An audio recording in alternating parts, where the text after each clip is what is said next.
ಮೊಣಕಾಲಲ್ಲೇ ಯಾಕೆ? ಕಲ್ಲಿಂದನೂ ಹೊಡಿಬೋದಲ್ವಾ? ಇದು ಶಕ್ತಿ ಪೂಜೆ, ಹೀಗೇನೆ ಮಾಡ್ಬೇಕು. ಇವಾಗ ಅಮ್ಮನವ್ರಿಗೆ ಒಡವೆ ಅಲಂಕಾರ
ಕಾರ್ ಬರುತ್ತೆ ಅಂದ್ಯಲ್ಲೋ, ಎಲ್ಲಿ?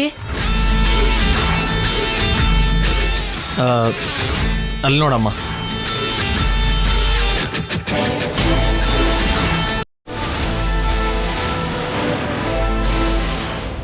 ನಡಿ.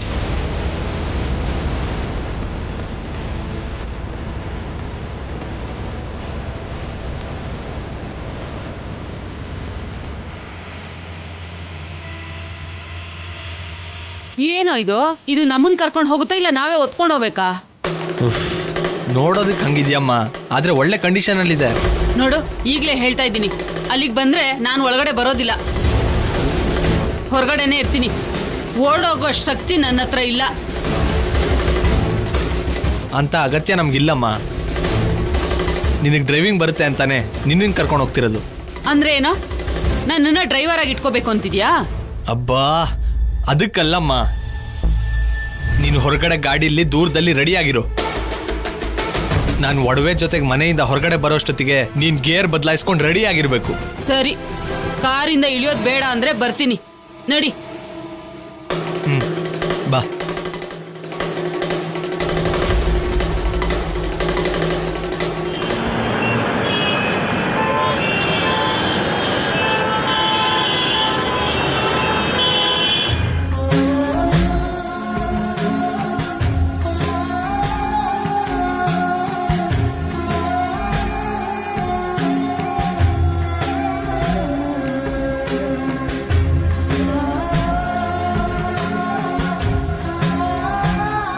ಅಮ್ಮ, ಒಳ್ಳೆ ಬುದ್ಧಿ ಹೇಳೋದಕ್ಕೆ ಕೆಲವು ಕೆಟ್ಟ ಕೆಲಸ ಮಾಡ್ಬೇಕಾಗಿ ಬಂದಿದೆ, ಕ್ಷಮಿಸು ತಾಯಿ.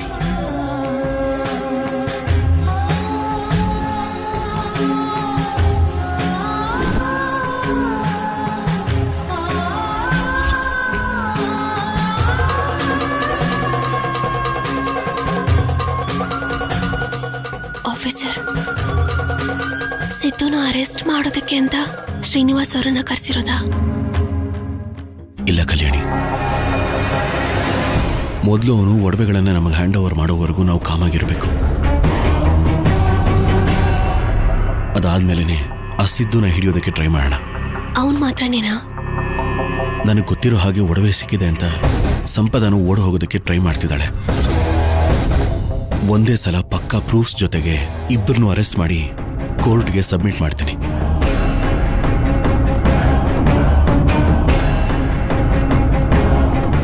ಅಮ್ಮ, ಹೋಗಿ ಅರ್ಶನ ಸೀರೆ ಉಟ್ಕೊಂಡು ನಿಮ್ ಕೈಯಾರೆ ಅಮ್ಮನವರಿಗೆ ಪ್ರಸಾದ ತಗೊಂಡ್ ಬನ್ನಿ.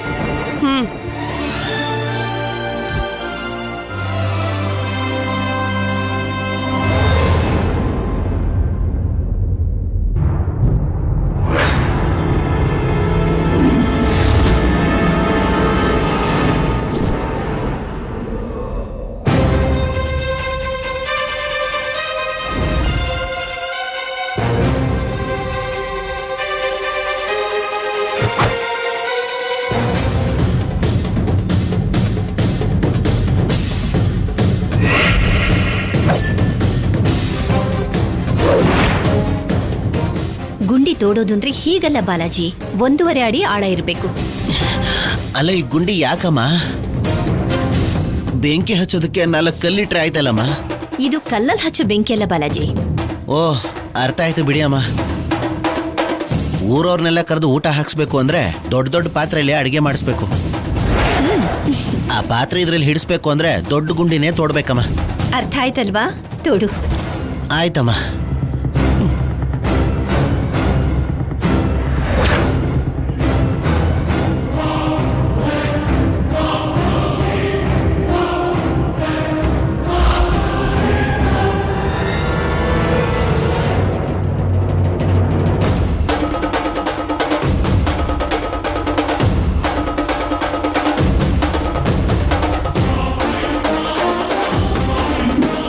ಬೇಗ ತೋಡು ಬಾಲಾಜಿ, ಪೂಜೆ ಕೂಡ ಮುಗಿತಾ ಬರ್ತಿದೆ. ನೀವು ಹೇಳಿದ್ರಲ್ವೇನಮ್ಮ, ನಾನು ತೋಡ್ತೀನಿ ಬಿಡಿ, ನೀವು ಪೂಜೆ ಕೆಲಸ ನೋಡ್ಕೊಳ್ಳಿ. ಆ ಪೂಜೆ ಮುಗಿಯೋಷ್ಟ್ರಲ್ಲಿ ಈ ಪೂಜೆ ಮಾಡೋದು ತುಂಬಾನೇ ಮುಖ್ಯ. ಅದಕ್ಕೆ ಈ ಕೆಲಸನ ನಾನು ವಹಿಸ್ಕೊಂಡಿದ್ದೀನಿ. ಬೇಗ ಗುಂಡಿ ತೆಗಿ. ಹೌದಮ್ಮ, ಆ ಸಂಪದ ಅವ್ರಿಗೋಸ್ಕರ ನೀವು ಇಷ್ಟು ಜೋರಾಗಿ ಯಾಕೆ ಪೂಜೆ ಮಾಡಿಸ್ತಾ ಇದ್ದೀರಾ? ಇದು ಏನು ಯಾತಕ್ಕೆ ಅನ್ನೋ ಪ್ರಶ್ನೆಗಳಿಗೆ ಎಲ್ಲದಕ್ಕೂ ನಿನಗೆ ಉತ್ತರ ಸಿಕ್ಕುತ್ತೆ. ಮೊದಲು ಮಾತಾಡದೆ ಬೇಗ ಗುಂಡಿ ತೆಗಿ. ಸರಿನಮ್ಮ.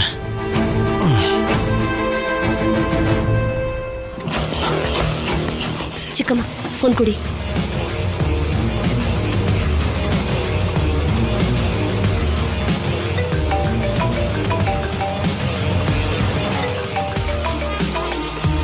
ಹೇಳು ಸ್ಯಾಮ್. ಹೊರಟಿದ್ದೀರಾ? ಬರ್ತಾ ಇದ್ದೀವಿ ಸ್ಯಾಮ್. 1 ಗಂಟೆಲಿ ಬಂದ್ಬಿಡಿಸಿದ್ದು. ಅಲ್ಲಿ ಎಲ್ಲ ಏರ್ಪಾಡು ಮಾಡಿದ್ಯಾ? ನಾವು ಮಾಡೋದೇನೂ ಇಲ್ಲ. ಪೂಜೆನ ಹೊರಗಡೆ ಮಾಡ್ತಿರೋದಕ್ಕೆ ನೀನೇ ಮಾಡ್ಬೇಕಲ್ಲ.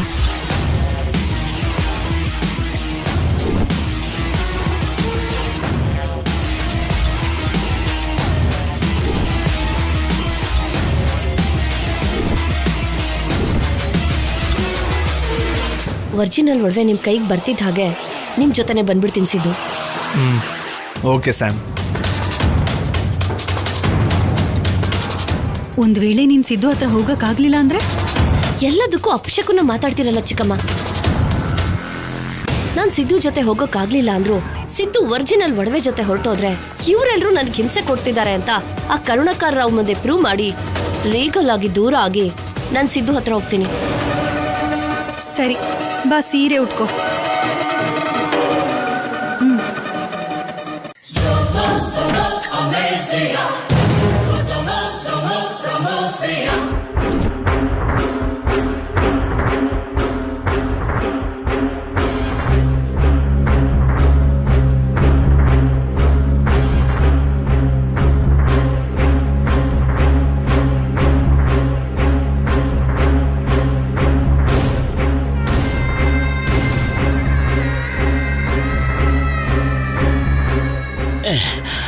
ಅಯ್ಯಪ್ಪ,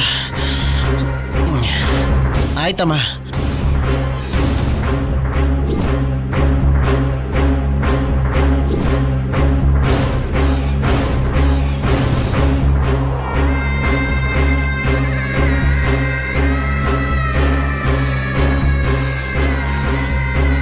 ನೋಡು, ಇಲ್ಲಿ ಗುಂಡಿ ಇರೋದು ಹೊರಗಡೆ ಯಾರಿಗೂ ಕೂಡ ಕಾಣಿಸ್ಬಾರ್ದು. ಆ ರೀತಿ ಸೀರೆ ಮರೆ ಮಾಡು. ತಗೋ.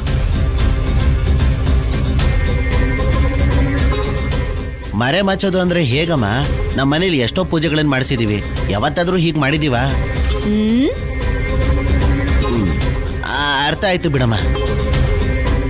ದೇವ್ರಿಗೆ ಮಾಡೋ ಪ್ರಸಾದನ ಯಾರು ನೋಡಬಾರ್ದು ಅಂತ ಅಲ್ವಾ? ಹೌದು ಬಿಡಿ ಅಮ್ಮ, ಕೆಟ್ಟ ದೃಷ್ಟಿ ತಾಕಿದ್ರೆ ಎಂತ ದೊಡ್ಡ ಬಂಡೆಕಲ್ಲು ಚೂರಾಗತ್ತಂತೆ. ಕಟ್ಟು. ಸರಿನಮ್ಮ.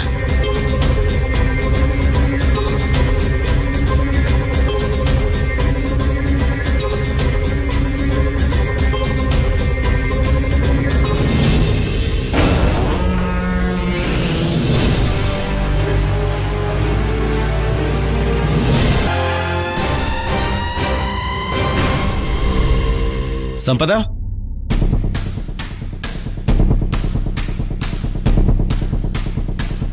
ಎಲ್ಲ ವಿಡಿಯೋ ಮಾಡ್ತಿದ್ದೀರಾ ಅಲ್ವಾ?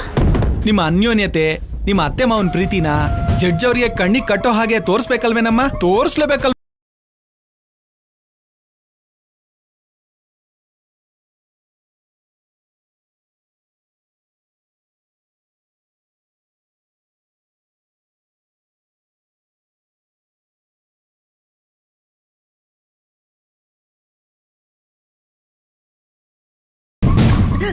ಅಬ್ಬ ನನ್ ಕಾಲೇ ತುಳಿತೇನೆ. ಅಯ್ಯೋ ಅಮ್ಮ ಆ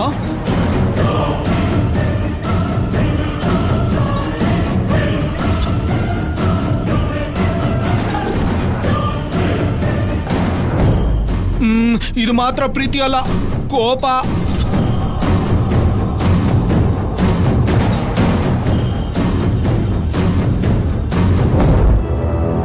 ಶ್ರೀನಿವಾಸ್, ಶುರು ಮಾಡ್ಕೊಳ್ಳಿ. ಅಮ್ಮ ತಾಯೇ,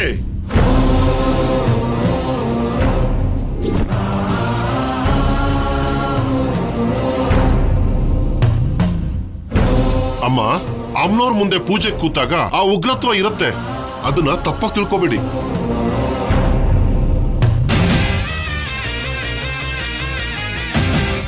ಉಗ್ರತನ ಬಂದ್ರೆ ಪೂಜೆಲ್ ಕೂತ್ಕೊಂಡು ಆ ಹುಡುಗಿಗ್ ಬರ್ಬೇಕು. ಅವ್ರ ಅತ್ತೆಗ್ ಬರೋದು ಅಂದ್ರೇನು?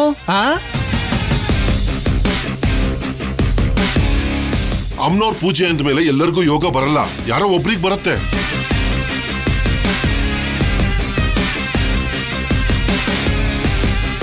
ಆ ಅಮ್ಮ ಅವ್ರನ್ನ ಕರುಣಿಸಿದಾಳೆ.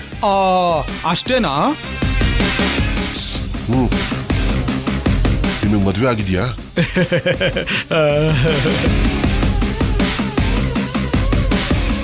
ಟ್ರೈ ಮಾಡ್ತಾ ಇದ್ದೀನಿ ಪುರೋಹಿತ್ರೆ.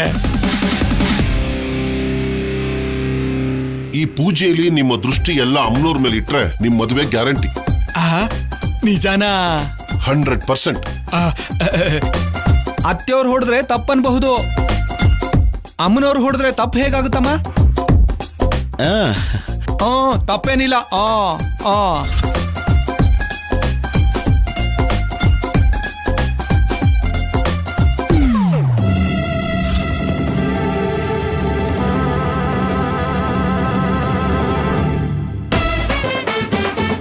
ಅಮ್ಮ, ನೀನು ಅಮ್ಮನವ್ರಿಗೆ ನಮಸ್ಕಾರ ಮಾಡ್ಕೊಳಮ್ಮ.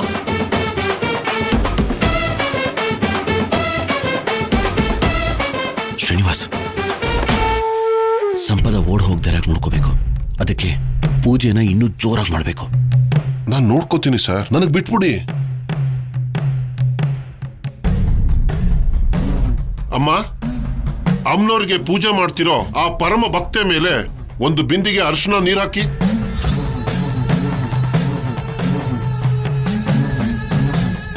ಬಾಲಾಜಿ ಬಾರೋ. ಬರ್ತಾ ಇದೀನಮ್ಮ.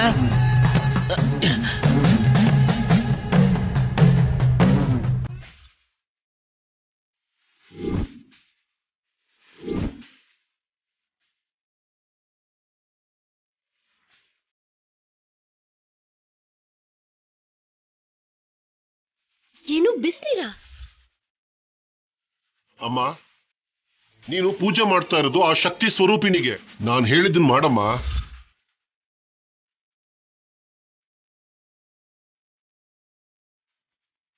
ನೀನ್ ಪೂಜೆ ಮಾಡ್ತಿರೋದು ಈ ಮನೆಗೆ, ಈ ಮನೆಯವರಿಗೆಲ್ಲ ಒಳ್ಳೇದಾಗ್ಬೇಕು ತಾನೆ.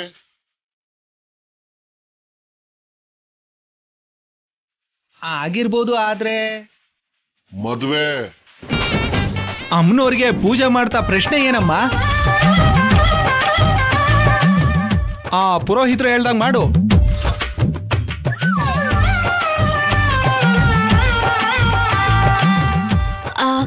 ಅಕ್ಕಂಗೆ ಹರ್ಷಣದ ನೀರು ನಾನು ಹಾಕ್ತೀನಿ. ನೋ,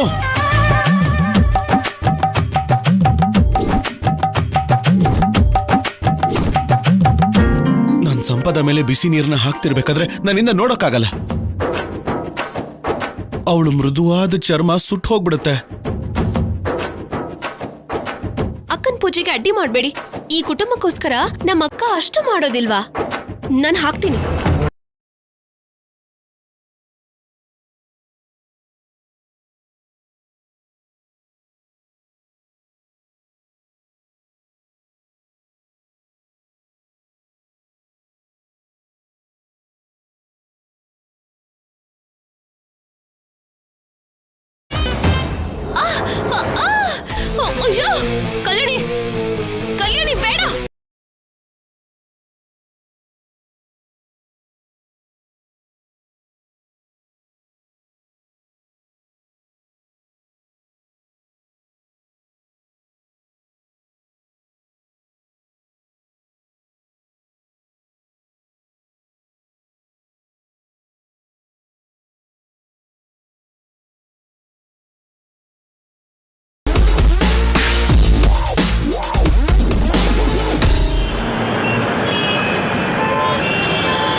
ಬಿಸಿ ನೀರಿನ ಸ್ನಾನ ಆಗಿದ್ದಕ್ಕೆ ನಿನ್ನಲ್ಲಿರೋ ದುಷ್ಟಶಕ್ತಿ ಎಲ್ಲ ಹೋದಾಗೆ ಅಮ್ಮ. ಈಗ ಪೂಜೆ ಶುರು ಮಾಡೋದಕ್ಕೂ ಮುಂಚೆ ಅಮ್ಮನವ್ರಿಗೆ ರಕ್ತದ ಅರ್ಪಣೆ ಮಾಡಬೇಕು.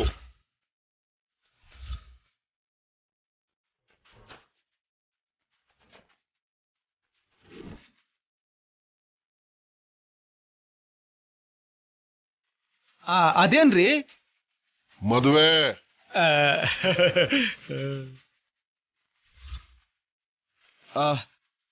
ಅರ್ಥ ಆಯ್ತು. ನನ್ನ ಹೆಂಡತಿ ರಕ್ತ ತರ್ಪಣ ಮಾಡಬೇಕು ಅಷ್ಟೇ ಅಲ್ವಾ? ಅಷ್ಟೇ. ನಾನು ಮಾಡಿಸ್ತೀನಿ, ಕೊಡಿ ಇಲ್ಲಿ.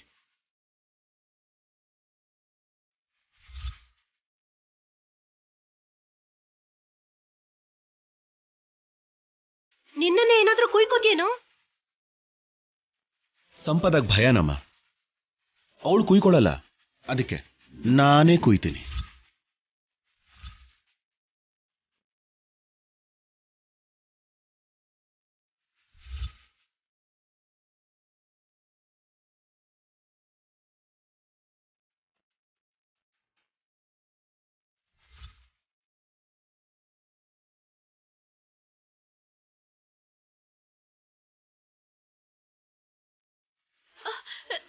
ಶೌರ್ಯ ಶೌರ್ಯ ಶೌರ್ಯ ಬಿಡು.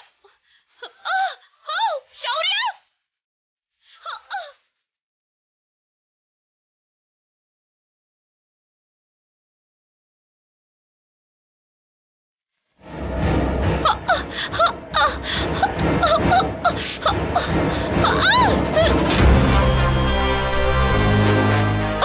ಅಮ್ಮರ ಮೇಲೆ ಅಮ್ಮರ ಮೇಲೆ ಅಮ್ಮರ ಮೇಲೆ ಹಾಗೆ ಹಾಗೆ ಹಚ್ಚಿ ಹಚ್ಚಿ.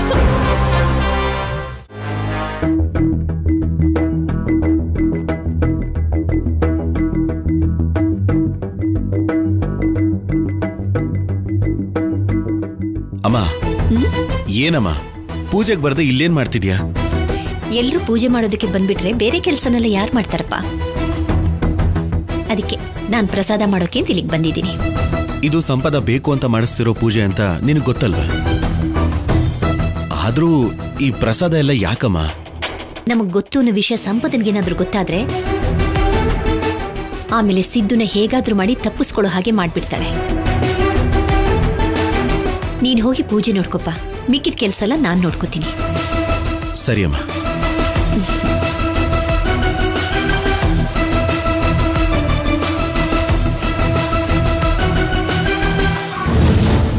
ಅಮ್ಮ, ಎಲ್ರೂ ಪೂಜೆ ಹತ್ರ ಇದ್ರೆ ನೀವೇನಮ್ಮ ಇಲ್ಲಿದ್ದೀರಾ? ನೀವೆಲ್ಲರೂ ಅಲ್ಲಿ ಪೂಜೆ ಹತ್ರ ಇದ್ರಲ್ಲಮ್ಮ, ಅದಕ್ಕೆ ನಾನು ಇಲ್ಲಿದ್ದೀನಿ. ಸಂಪದ ಅಂದ್ರೆ ನಿಮಗ್ ಸ್ವಲ್ಪನೂ ಇಷ್ಟ ಇಲ್ಲ ಅಲ್ವಾ? ಅಂಥದ್ರಲ್ಲಿ ನೀವು ಪ್ರಸಾದ ಮಾಡೋದು, ಈ ಅಡ್ಗೆ ಮಾಡೋದಂದ್ರೇನು? ಸಂಪದ ಅಂದ್ರೆ ನನಗೆ ಯಾಕೆ ಇಷ್ಟ ಆಗಲ್ಲ ಹೇಳು? ಆದ್ರೂ ನಾನು ಇದನ್ನೆಲ್ಲ ಮಾಡ್ತಿರೋದು ನನಗೋಸ್ಕರನೋ ಸಂಪದನಿಗೋಸ್ಕರನೋ ಅಲ್ಲಮ್ಮ, ಅಮ್ಮನವ್ರಿಗೋಸ್ಕರ. ಎಷ್ಟೇ ಅಮ್ಮನವ್ರ ಮೇಲೆ ಭಕ್ತಿ ಇದ್ರು ಅಷ್ಟಕ್ಕೂ ಪೂಜೆ ಕಡೆ ಸ್ವಲ್ಪನೂ ನೋಡ್ದೇನೆ ದೂರವಾಗಿ ಇದ್ದೀರಲ್ಲ, ಯಾಕೆ ಅಂತ. ಜೊತೆಗೆ ಕಲ್ಯಾಣಿ ನಿಮ್ಮತ್ರ ಮಾತಾಡ್ಬೇಕು ಅಂದ್ರು, ಕಲ್ಯಾಣಿ ಜೊತೆ ಶೌರ್ಯ ಮಾತಾಡ್ಬೇಕು ಅಂದ್ರು, ನಿಮ್ಮಲ್ಲಿ ನೀವು ಮಾತಾಡ್ಕೋತಿದ್ದೀರಾ, ಇಲ್ಲ ಅಂದ್ರೆ ಎಲ್ಲೋ ಪಕ್ಕಕ್ಕೆ ಹೋಗಿ ಮಾತಾಡ್ಕೋತಿದ್ದೀರಾ. ಯಾಕಮ್ಮ? ನಿನಗ್ಯಾಕೆ ಅದೆಲ್ಲ? ಪೂಜೆ ಹತ್ರ ಇರೋದನ್ನ ಬಿಟ್ಟು ಕೆಲಸ ಮಾಡ್ತಾರೋ ಅನುಪಮನ ಹತ್ರ ಬಂದು ಪ್ರಶ್ನೆಗಳನ್ನ ಏನ್ ಕೇಳ್ತಿದ್ಯಾ? ಹಾಗೇನಲ್ಲ ಅತ್ಗೆ. ಯಾವ್ದು ಹಾಗಲ್ಲ? ಅಷ್ಟಕ್ಕೂ ಸಂಪದ ಮಾಡ್ತಾರೋ ಈ ಪೂಜೆಗೆ ನಾವೆಲ್ಲ ಸಹಾಯ ಮಾಡ್ತಾ ಇರೋದೇ ದೊಡ್ಡದು. ಅದ್ರ ಜೊತೆಗೆ ನೀನ್ ಕೇಳೋ ಪ್ರಶ್ನೆಗಳಿಗೆ ಉತ್ತರ ಬೇರೆ ಕೊಡ್ಬೇಕಾ? ಏನತ್ಗೆ ನೀವು ಹೊಸದಾಗಿ ಅವ್ರಿಗೆ ಸಪೋರ್ಟ್ ಮಾಡ್ತಾ ಮಾತಾಡ್ತಿದ್ದೀರಲ್ಲ, ಯಾಕೆ? ತಪ್ಪಲ್ವೇ? ಕೆಲವೊಂದ್ಸಲ ದುರಾದೃಷ್ಟ ಕೂಡ ಅದೃಷ್ಟ ತರ ಕಾಣಿಸತ್ತೆ. ಆಗ ಕಾರ್ಯವಾಸಿ ಕತ್ತೆ ಕಾಲ್ ಹಿಡಿ ಅನ್ನೋ ಹಾಗೆ ಹಿಡಿಬೇಕಾಗತ್ತೆ. ಅಷ್ಟಕ್ಕೂ ಆ ಕತ್ತೆ ಯಾರು ಅಂತ ಅತ್ಗೆ? ಈಗದ ಮುಖ್ಯ. ಹೋಗ್ ಕೆಲ್ಸ ನೋಡ್ಕೋ.